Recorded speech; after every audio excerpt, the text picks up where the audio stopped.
Attack on Titan fans, we are here. We just witnessed the ending of Attack on Titan, and it was perfect. I can't believe all the feelings I have right now. It's over, finished, complete. That story of the boy who lost his mum, the mysteries that we were slowly unfolding. What are Titans? Who are Titans? What's in the basement? Who is our real enemy? When can we be free? We got all the answers we could ever possibly want and more. This all just feels like one really long dream.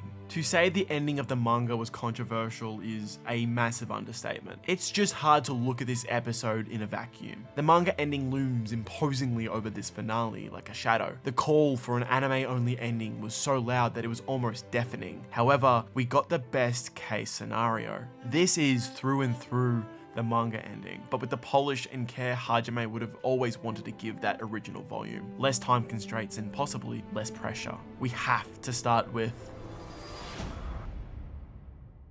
We start right in the action, right near the end of part 3. Splinter Wolf is blasting, Commander Armin is leading the remaining scouts to the most important battle of their lives. To see how far Armin has come, from that boy getting beaten up in episode 1. Out of the gate, this just needs to be said. The animation in this episode is beyond amazing. Now, my knowledge of the world of anime and animation since last year when I dropped my huge AOT video has grown so much. I am so much more involved in the space, but there is still so much to take in, and so much for me to still learn. Me personally, something I want to seriously highlight, instead of saying Mappa really cooked with the animation for this episode, there are key individuals whose work stood out that I want to say, wow, you individually, you rock. One key person to touch on is Arifumi Mi. This is the man who penned how ODM gear should look and feel. He perfected it back in the Wit days, and him returning is just...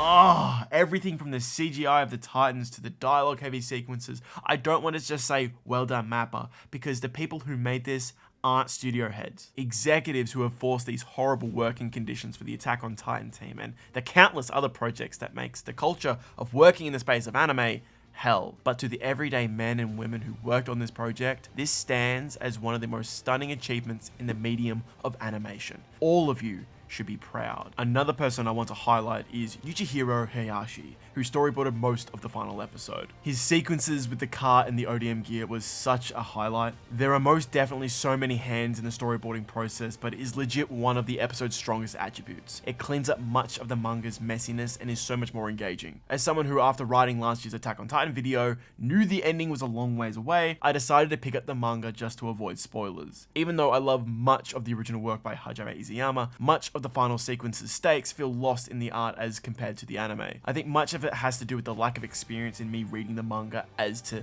being knowing in the forms and conventions of animation or film. So let me know down below how you felt, if it was the same as me for the manga. But the action in this episode was just clean throughout. The Titans look better than ever, coming so far from the early days of part 1 of season 4. There were just so many highlights in the Battle of Heaven and Earth. We have Reiner finally learning how to fight, going full John Wick mode.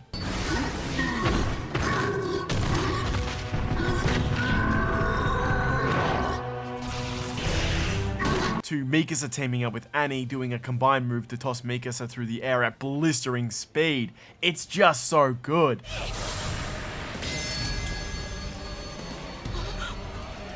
That's not even to mention that within the Battle of Heaven and Earth, the actual character work has multitude of highlights. As mentioned, Armin taking charge. Yes, so many Reiner and Jean moments that makes me honestly blush. And then there were entire sequences of Armin crying over being trapped. It's also heartbreaking. He comes to realize that Ymir might be a little harder than expected.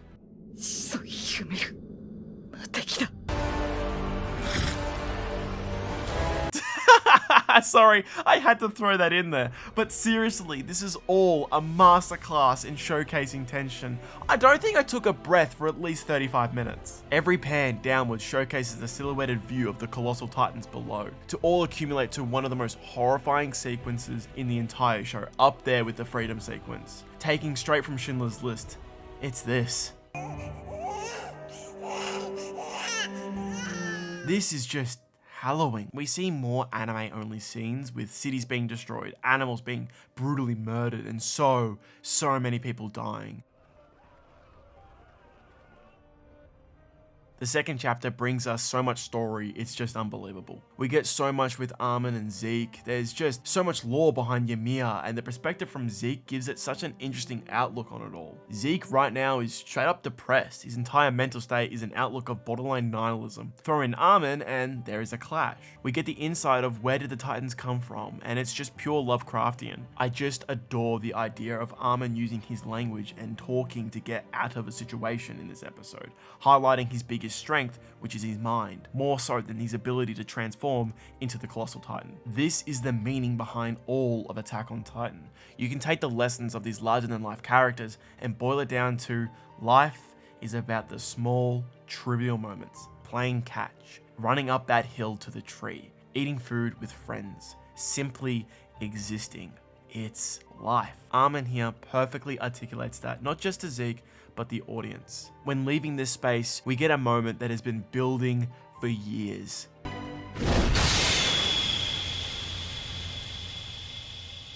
Levi gets his revenge on Zeke, and it's as cathartic as it could possibly be. Now to what I've been dying to see.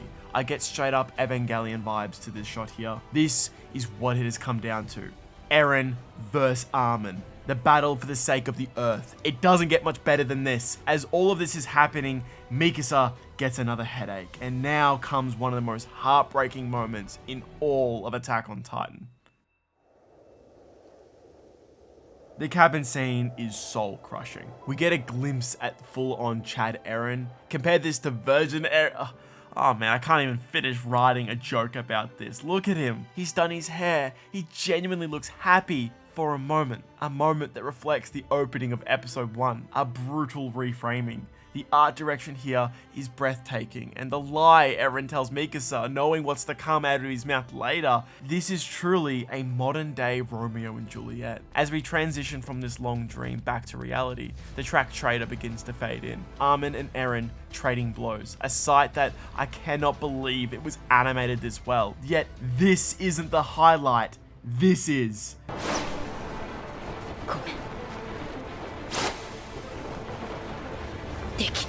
Mikasa puts on her scarf, and it's some of my favorite frames from the entire show. We resume back to Amai's work that we talked about earlier, but it only gets better. As parts of Armin's shattered skull go flying, we get our last ever ODM sequence, and it's the best one in the show yet. Like the scouts, the team over at Mappa, the individuals, have been using a decade's worth of knowledge and expertise to create a sequence that is so stunning that will absolutely stand the test of time. Mikasa continues on from what Levi started, going straight into the mouth of the Eren's Colossal. I don't think 138 could have been adapted better. 56 minutes of non-stop heartstrings being pulled. This is it. I'm not ready. Why can't there be another way?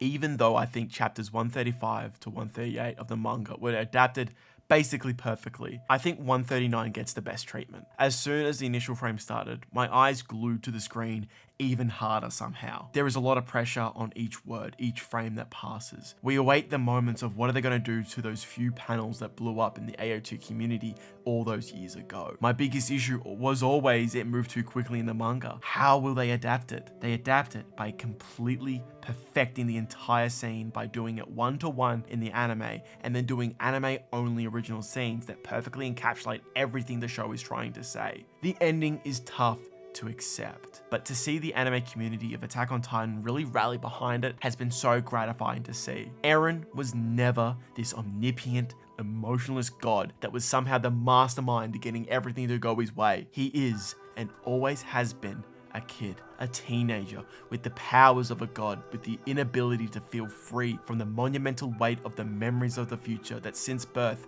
has been bestowed upon him. He is an idiot, emotional, reckless, but also caring. Don't worry, you can keep it.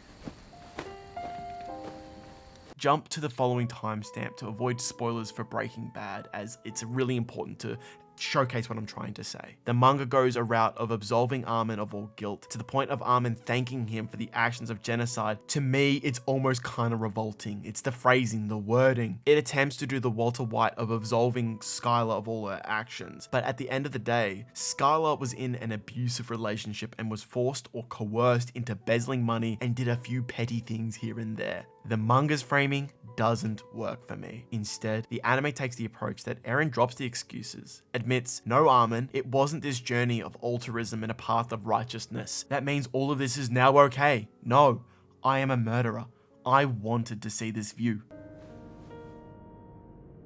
俺は平らにしたかったんだ。この景色が見たかった。I did it for me. I liked it. I was good at it. Eren is pathetic. He lied to Mikasa. He has always wanted to be with her. The anime original scene of doing the full Evangelion with the Red Sea, it's all just so touching. The piano rendition of the main theme over Armin screaming that this is not a solution. It's a resolute, definitive answer to those that say the show supports actions of fascism and totalitarianism. What I did not expect is it to also acknowledge the actions of those like Armin to be also condemnable to go to hell. It takes into account that all the lives that they have taken, they all played a part. They all killed innocents. This is what war does. This is what war brings. What follows is just beautiful. Payoff after payoff. Armin and Mikasa, they share their pain together. The remaining alliance all have a moment, taking center stage. And then there's Levi, the last of the original scouts, a perfect adaptation of such a perfect manga sequence, shedding one last tear. Sasha, there's Gabby's body slam of Falco, but this isn't where the story ends. It's not all happy lovey-dovey stuff. That isn't the message at all. What was the point? Many people have uttered those testaments after the sequence played out. The ending showcases that the cycle of war continues upon the years and years after Eren and the gang's passing, leaving some to ask, what is the point? Hajime Izuyama states the following to the New York Times. There could have been an ending where it was happy, and the war ended and everything was fine and dandy. That is possible. At the same time, the end of fighting and the end of contention itself kind of seems jokey. It kind of seems like it's not even believable. It's just not plausible in the world we're living in right now. And so sadly, I just had to give up on that kind of happy ending. Hajime Izuyama felt almost relatable to Eren in the terms of being free. To me, and obviously it seems to him, there was no other possible outcome for this story. One where Eren can happily live a long life and be happy with Mikasa. And after so much death and misery, the world of Attack on Titan can't just be happy. That just wasn't on the cards. So what's the point? To showcase the cycle of violence doesn't end with whomever has the largest bomb and is willing to use it. That history will always repeat itself if we continue to not pick up the books and stories in front of us and learn from their mistakes. The epilogue is everything I could have wanted. Historia has her monologue. Armin leads the charge on peace talks. That the team is still working together to continue the efforts of the scouts and what they believe is right. The montage here showcasing all their efforts to give back to the community, to the world. And to cap it all off, the embodiment and visual motif of freedom landing in the hands of Armin as the music climaxes to their journey to Paradis. Though this isn't the end. There's one last punch to the gut. Mikasa, under the tree. She may have found another person to love, but she will never be able to follow Eren's last request. She can't move on, to throw that scarf away. She will always thank him for wrapping that scarf around her. What a beautiful show. Attack on Titan fans, please, down below, share your stories of Attack on Titan. How did you fall in love with the show? Do you have stories of getting your friends into it? What did you think of the finale? I can't let this show go, and I don't think many of you will be able to either. It's too special. Lastly, thank you to my patrons in the Great Mate tier in Colin, CJ, and Nick, and to Jadu Sable for being in the Good Mate tier. To support the channel, please follow the link in the description down below to get videos like this early and to help them be made. I took multiple days off my full-time job to get this out as fast as I could. Make sure to subscribe to the channel, notification bell turned on, and dedicate your heart and soul to the cause. See you guys.